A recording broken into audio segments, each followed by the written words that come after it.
안녕하세요 여러분, 반갑습니다. 누구나 이해하시기 쉽게 기업에 대한 진짜 정보를 전달드리고 있는 대기업 김아진 멘토입니다. 오늘도 역시나 같이 모니터랩 살펴보겠습니다. 지금 4거래일 연속 동안 이 저항에 밀리는 흐름을 보여주고 있죠. 한 번쯤 좀 시원하게 돌파를 해주면 너무나 좀 속이 좀 편할 것 같은데 계속해서 저항에 밀리고 있습니다. 자, 그래서 오늘 영상에서는요, 우리 여러분께서 꼭 아셔야 할 부분에 대해서 좀 설명을 드릴 겁니다. 모니터링 관련된 호재나 악재 이런 것들 설명이 아니라 정말 이 주가에 좀 포커스를 맞춰서 오늘은 좀 한번 이런 동향들 체크를 해볼 거고요. 이 모니터링 관련해서 어떤 호재가 있었고 우리가 기대해 볼 부분은 뭐고 이런 부분이 좀 궁금하신 분들 계시면 지난번에 제가 모니터링 관련된 영상 촬영한 부분 그 부분 참고해 주시면 너무나 감사할 것 같고요. 오늘 영상에서 이렇게 4거래일 연속 동안 저항에 밀리고 있는 흐름이기 때문에 우리 많은 주주님들께서 사실 이런 이론적인 부분보다 이 주가에 관련된 부분을 가장 많이 궁금해 하실 것 같아요. 그래서 오늘은 이 부분 주가에 좀 포커스 맞춰서 설명을 드릴 거고요. 우선은 긍정적인 부분과 부정적인 부분에 대해서도 나눠서 같이 한번 좀 설명을 드려보도록 하겠습니다. 이렇게 차트로 넘어와서 한번 좀 같이 보시면요. 제가 이전 영상에서도 계속해서 말씀드렸던 이 7,000원 근처 있죠. 7,000원. 여기가 저항 구간으로 계속해서 작용을 하고 있습니다. 그래서 오늘 그 전날에서 4거래일 연속으로 요 근방에서 이렇게 좀 윗골이 길게 달리면서 좀 저항에 밀리고 있어요. 우선은 먼저 우리 여러분께 좀 긍정적인 부분에 대해서 좀 설명을 드려보겠습니다. 자, 아마 아실 겁니다.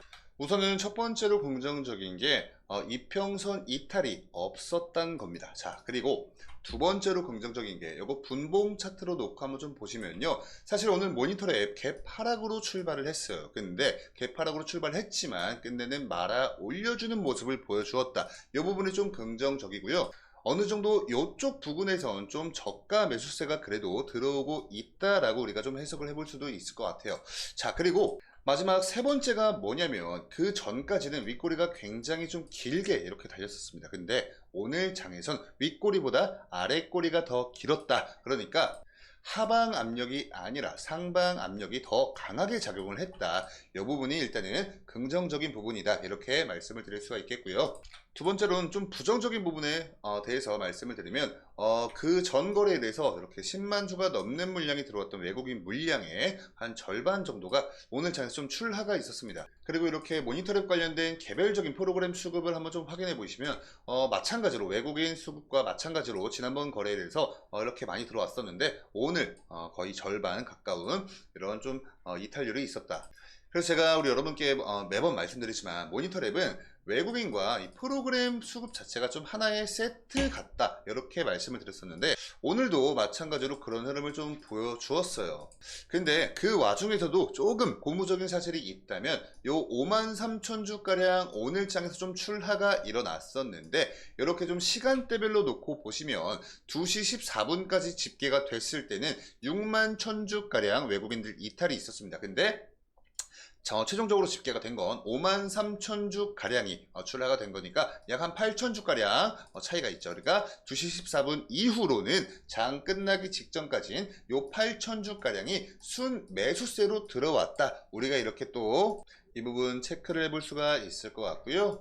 우리 여러분께 조금 좀 중요한 말씀을 드려보자면 이 종목마다 여러분들 특징이 다 다릅니다.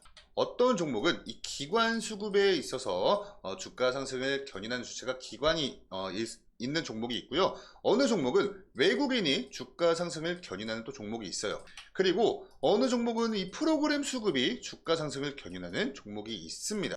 여러분들도 이 정도는 다들 알고 계실 건데 제가 항상 말씀드리는 건 우리 개인들은 주가를 상승시킬, 견인시킬 힘이 없다. 그래서 개인의 수급은 사실 그렇게 딱히 중요하지 않아요.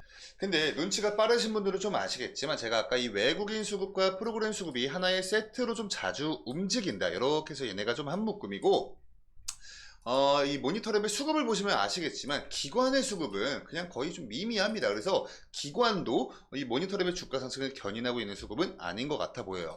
자, 그럼 도대체 뭐가 이 모니터랩의 수급을 이 상승을 주가 상승을 견인하는지 놓고 보니까 자, 여러분 이거 지금 보고 계신 건 코스닥 지수 차트입니다. 이 4월 1일을 기점으로 해서 이때부터 지수가 쭉 밀렸어요. 그리고 밀리다가 요때 이렇게 좀 어느 일정 구간에서 좀 지지를 받아주면서 단기적인 박스권 흐름을 좀 만들어주고 있는 모양새입니다. 근데 이 박스권 흐름을 처음 만든 이 4월 9일부터 이 조그마한 박스권 흐름을 만들어주고 있는데, 다시 차트로 넘어서 한번 좀 보시면요. 자, 요때를 기점으로 해서 4월 9일이죠. 이때를 기점으로 해서 계속해서 이 저항 구간에 밀리는 모습을 보여주고 있어요. 그리고 그 전까지 마찬가지로 주가 조정이 좀 쭉 나와줬죠. 자, 이 말이 뭐냐? 우리 모니터랩은 지수 자체를 많이 추종을 하는 그런 종목이다. 이렇게 체크를 우리가 해볼 수도 있을 것 같습니다.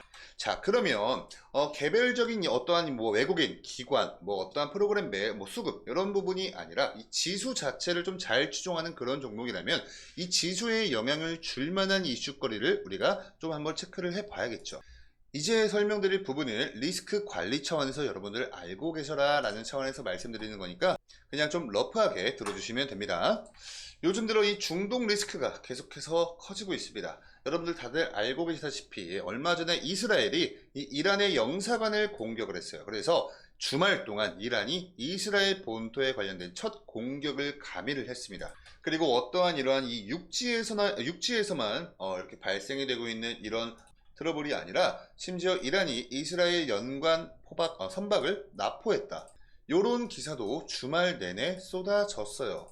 이 이란의 호르무즈 해협이 여기쯤 위치를 하고 있는데, 이게 굉장히 중요한 게, 만약에 이란이 화나서 이 호르무즈 해협을 만약에 봉쇄라도 해버렸다 이러면 전 세계의 원유 수송량의 25%에 가까운 이 원유량이 이쪽을 왔다리 갔다리 하면서 전 세계로 석유를 이렇게 공급하고 있는 그러한 굉장히 중요한 루트인데, 여기가 봉쇄가 됐다는 말 자체가 이 공급량의 25%, 즉 4분의 1 정도의 차질이 생긴단 말이죠. 그러면 공급량이 줄어들기 때문에 이 원유 가격은 올라갈 수밖에 없어요. 그럼 이렇게 이 원유 가격이 상승하면 물가 또한 상승할 가능성이 굉장히 높죠. 이 물가가 여러분들 잘 알고 계신 인플레이션 현상입니다.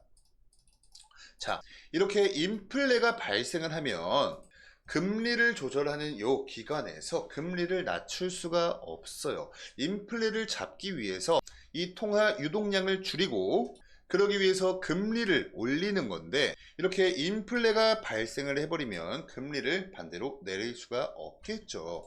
그래서 지금 현재 국내 주식 증시뿐만 아니라 전 세계 좀 대부분 나라에서 좀 어느 정도의 자금 이탈이 발생하고 있습니다. 그러한 이유가 이러한 이유 때문이에요.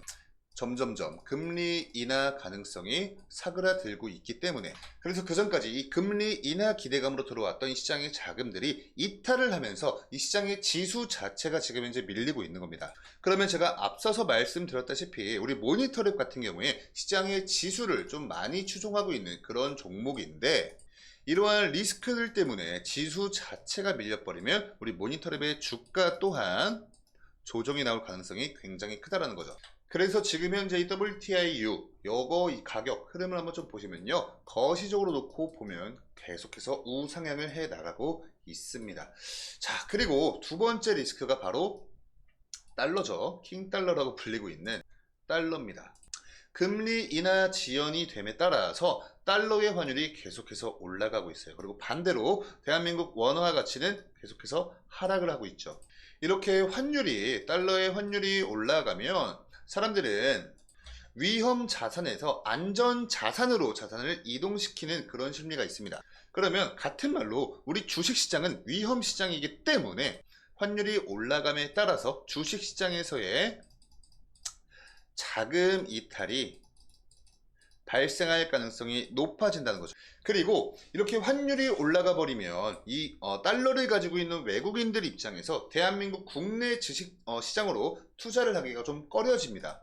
왜냐면 환율은 계속해서 올라가고 있고 원화는 떨어지고 있는데, 외국인이 우리나라 주식을 사기 위해선 원화로 환전을 해야죠. 근데 계속해서 올라가고 있는 달러에서 계속해서 떨어지고 있는 원화로 환전을 한다는 것 자체가 이 외국인들 입장에선 그게 다 비용으로 작용을 하는 거예요. 이렇기 때문에 우리 외국인들이 소극적으로 시장 참여를 할 수밖에 없는 그런 상황이 지금 만들어지고 있다. 이 시장의 지수를 끌어올리는 대표적인 수급 주체가 개인과 외국인과 기관인데, 여기서 하나의 주체를 잃어버릴 리스크가 있다는 거죠.